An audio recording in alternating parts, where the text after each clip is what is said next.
one kind of military force to deter an attack when we had far more nuclear weapons than any other power. It takes another kind now that the Soviets, for example, have enough accurate and powerful nuclear weapons to destroy virtually all of our missiles on the ground. Now, this is not to say that the Soviet Union is planning to make war on us, nor do I believe a war is inevitable. Quite the contrary. But what must be recognized is that our security is based on being prepared to meet all threats. There was a time when we depended on coastal forts and artillery batteries because with the weaponry of that day, any attack would have had to come by sea. Well, this is a different world, and our defenses must be based on recognition and awareness of the weaponry possessed by other nations. If there is one thing to say about internet detectives, it's that their enthusiasm is rarely, if ever, lacking, which is both its strength and ultimate downfall, as enthusiasm can easily create a tunnel vision of speculation that forgoes factual information for more brash theories that give a sense of excitement rather than a viable conclusion. There are countless mysteries that have either originated online or eventually made their way there, and have since been picked apart and quickly put back together, where they are left in that state for the next person to do the same, until you are eventually left with a cascade of information that all claim to be true and nothing but the truth, because this person on this forum board said so. Yet, every now and then, we can stumble upon a story, whether new or old, that had been shown very little attention or none at all. And today, I have a story like that for you.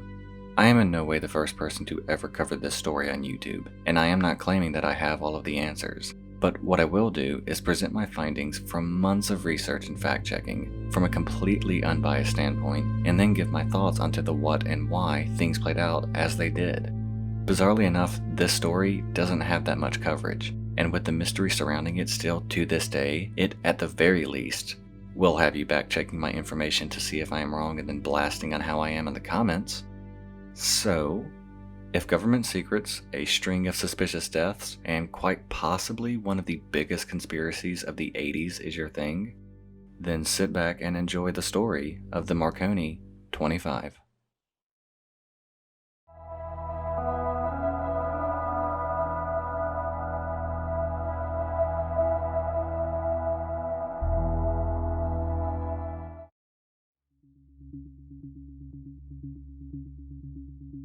A common trait that I have seen with not only this topic at hand, but numerous others, is the trend of people focusing on one aspect of the case which would draw the most excitement, but not the causes that started it, or therefore what came after. So, before I dive into the actual meat of this story, let me take you back to February 25th, 1981, where the then United States President, Ronald Reagan, had issued a series of documents being labeled as the National Security Decisions Directive, the NSDD for short. And with this came over 300 documents ranging from an array of such things, such as regulatory crisis management to relations with other foreign countries, and so many other fun and interesting things. But why am I telling you this? What does this large group of documents have to do with the point of this story? Well, this right here. Titled NSDD 192, catchy, I know. This was a concept for a defensive strategy against nuclear missiles. Reagan had the idea for this well before the NSDD was created, as far back as 1967 actually, where then he met with physicist Edward Teller and learned of directed energy weapons, DEW for short. Being dubbed as the third generation of nuclear weapons, behind fission and thermonuclear, it gave Reagan an idea, and the plan to create not a weapon of mass destruction, but rather a defense against those very same things. To Reagan's credit, he did do his homework on the matter, and he didn't just come up with some brash idea and demand it to be made while shaking his hand in the face of lesser beings.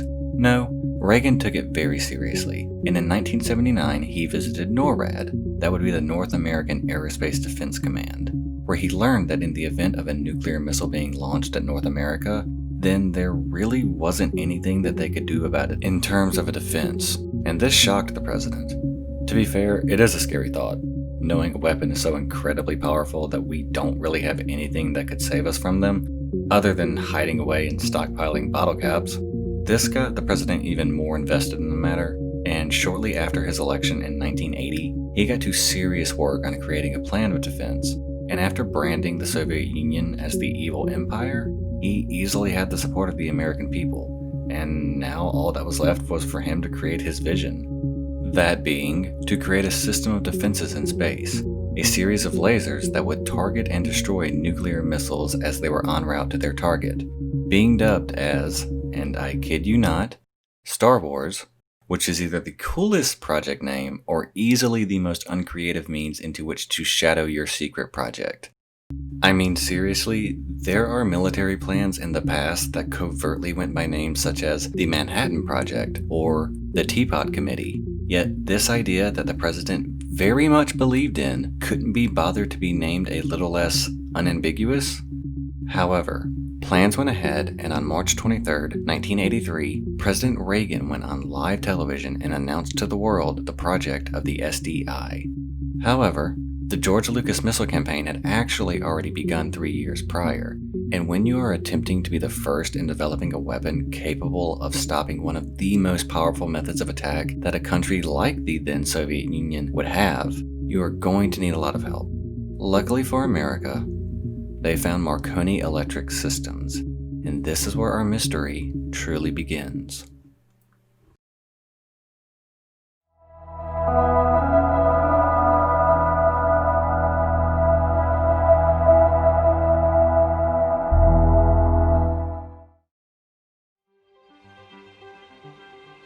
When research began on the Star Wars project, after the first year, barely any progress had been made, and some of the researchers questioned if such a feat were even possible. Funding had been given, and money wasn't the issue.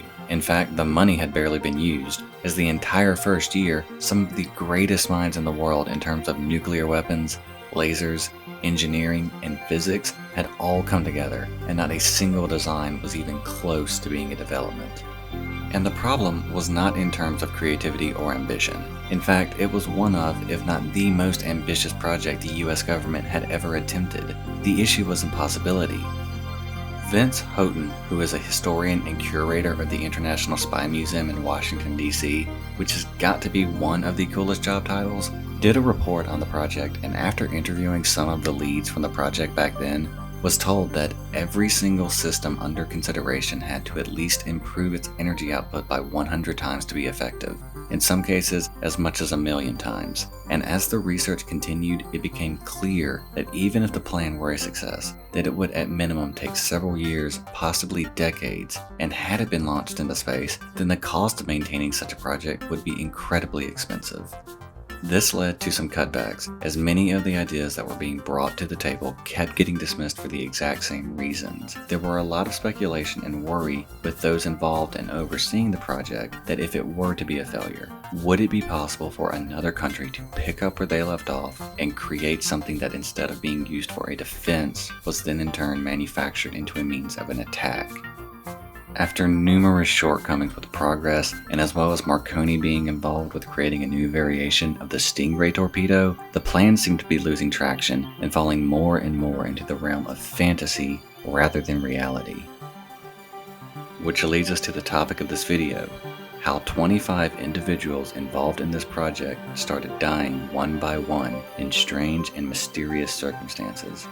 I know that the lead up to this point had a lot of information, but I really wanted to paint the whole picture for you instead of diving straight into the conspiracy pool. With that information out of the way though, let's get into what really made this entire case stand out.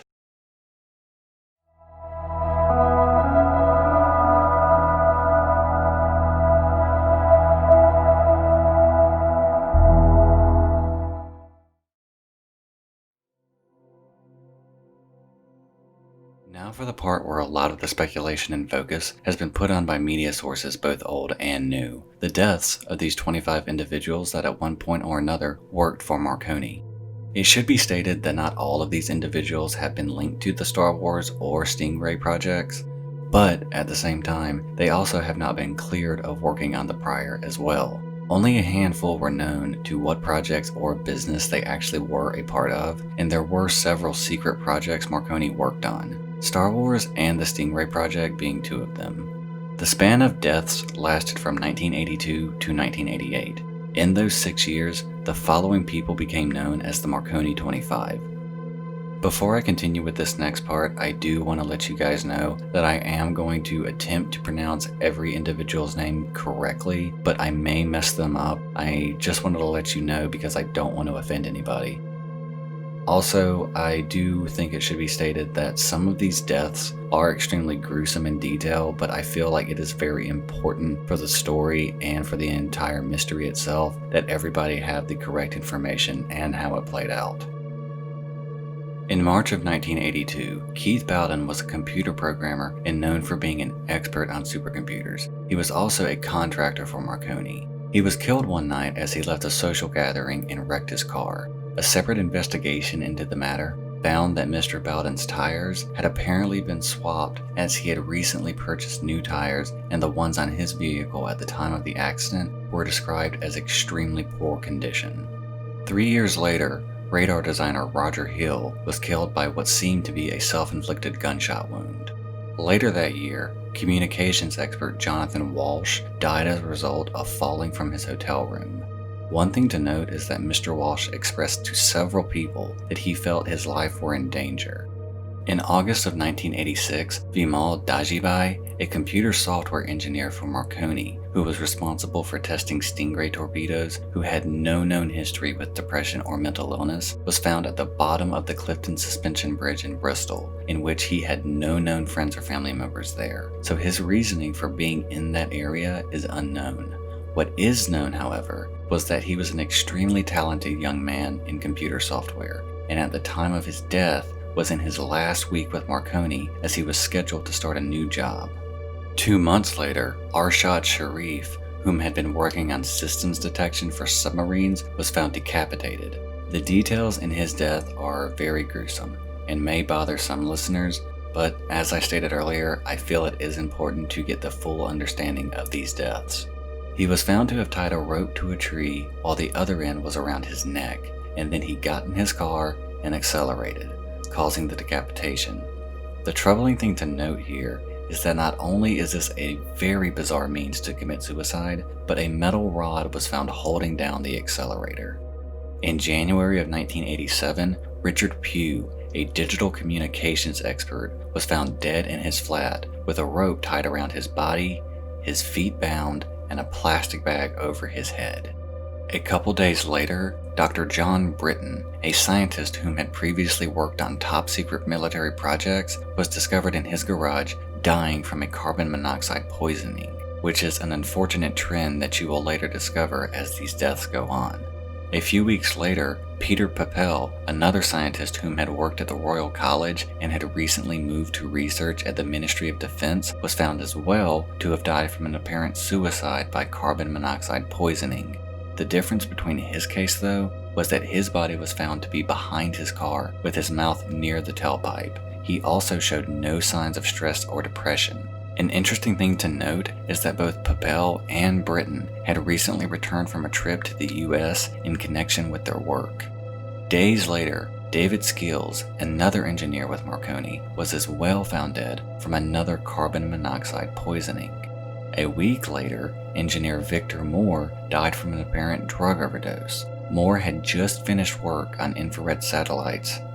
At this rate, suspicions had started to rise, and an investigation into the death was done. Unfortunately, the results remain top secret to this day.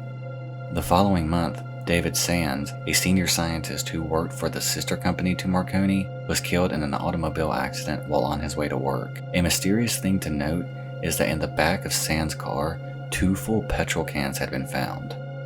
On April 10, 1987, 11 days after the death of Mr. Sands, Stuart Gooding, a postgrad student whom attended the Royal College, was killed in an automobile accident as well when his car crashed into a lorry.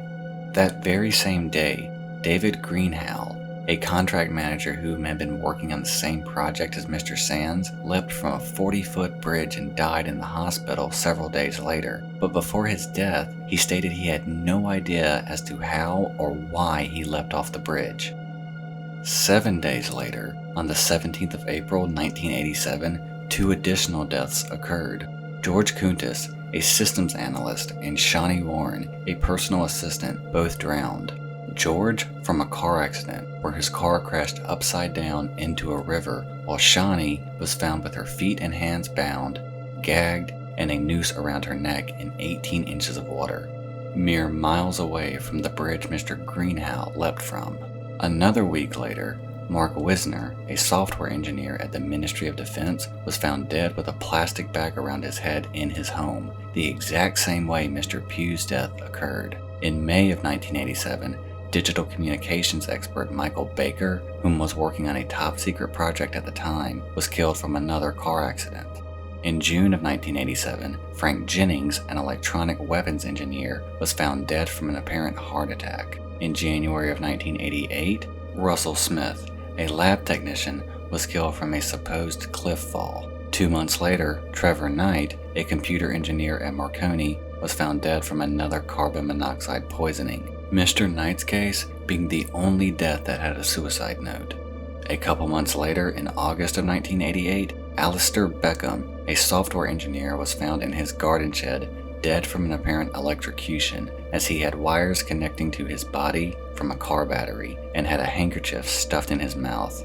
Days later, Assistant Marketing Director for Marconi Peter Ferry was found dead in his office, electrocuted with wires connecting to the molars in his mouth. And a month later, in September of 1988, Andrew Hall was found dead as well from another carbon monoxide poisoning, like the others, by means of his car in his garage.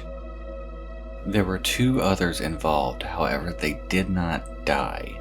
In April of 1983, Anthony Godley, a defense expert and the head of the work study at the Royal Military College of Science, disappeared, and his whereabouts remain unknown to this day.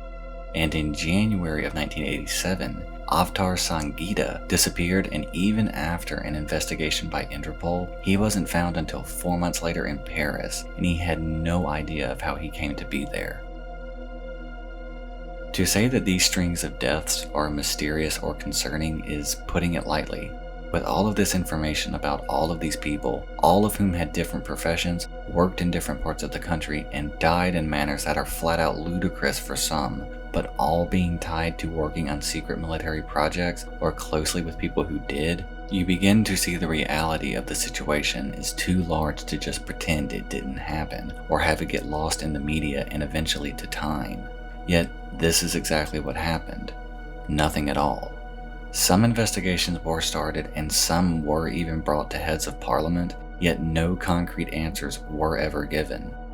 Researching these deaths alone came up with 9 of the cases still being labeled as open to this day. But why? Why, after so much public death, are there still no answers for these people, or the entire situation altogether? Well, as I stated in the beginning of this video, I believe I have found that answer, or at the very least, what makes the most concrete argument, which leads me to my theory.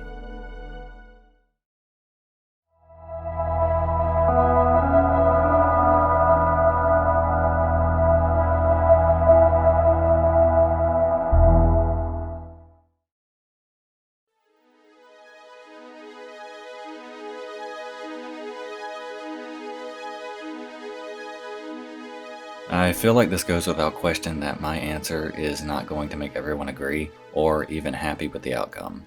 In fact, with such a topic like this, I doubt the word happy can even be used.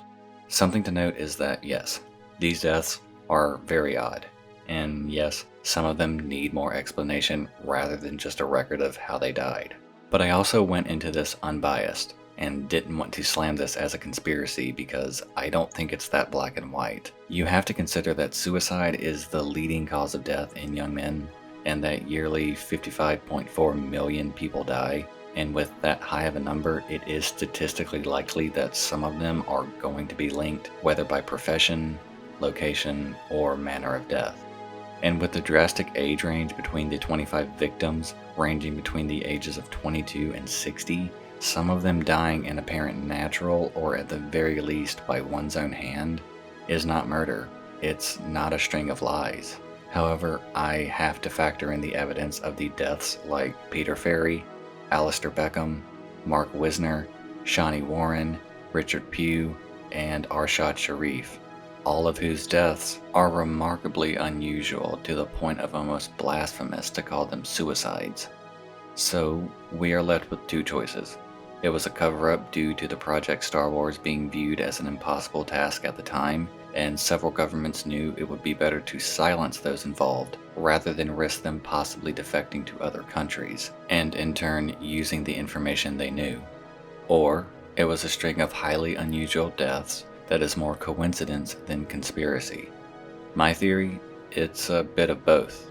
I think there's concrete evidence that several of these deaths were in fact suicides. I also think that there are several that are blatant murders, and with the lack of involvement from authorities and being given very vague answers as sexual activities gone wrong or a freak accident is frankly bullshit, and the lack of defense to those answers does nothing for its credibility. I do not believe the US government was involved, or at least directly involved, in the 25 killings of these individuals. Could they be? Yes. Yet, the KGB could be just as likely involved.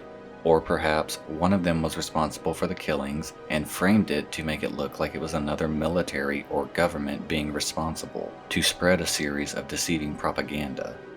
There have been several books and articles written on this very topic, and while many are well made, they only focused on the murders, which is why I wanted to fill you in on what led to these deaths.